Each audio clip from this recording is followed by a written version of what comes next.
Eli Weintraub instructional video number 24. Being his interpreter. He doesn't understand a lot of times what's being said. If he sits at a dinner table with a bunch of able-bodied people and they're prattling away, he doesn't know what's happening.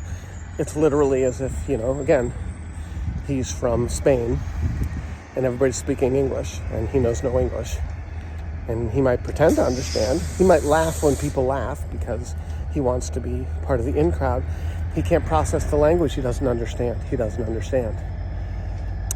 So a lot of time as his caregiver, his mother and I have spent being his interpreter and saying things like, Eli, when Josh says this, what he's talking about is these things. Or Eli was sitting at the dinner table when I was engaged and Eli had a bunch of would-be stepsisters.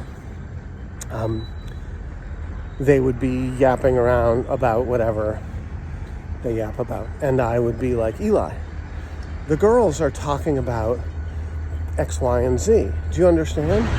And if that's a train. And if he said no, I'd say, okay, what they're talking about is, and I would have to interpret it. I would have to act as the translator for the able-bodied conversation that didn't take into account the fact that he doesn't get it. And there are a tiny handful of humans on this planet who are able-bodied who have the intuition to realize, oh, fuck, this young man, he doesn't understand what's going on here, and to stop what they're doing and interpret. That's your job. Now, if you're going to take on this role as caregiver, you will be rewarded 1,000 times over because Eli has a capacity for love and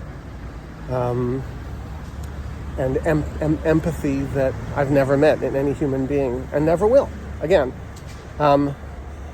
And if you don't have the capacity and you just want to live in your able-bodied world in your little brain there and do your own thing, then for the love of God, don't take on this job because it won't be fair to him. And truth is, I don't give a fuck about you. I don't mean to be, whatever, mean or dismissive. I just don't. All I care is that he finds an able-bodied interpreter and caregiver who loves him. Fuck all in terms of me. Anyway, that's it. You're going to have to be interpreter as well as caregiver. It's part of the job.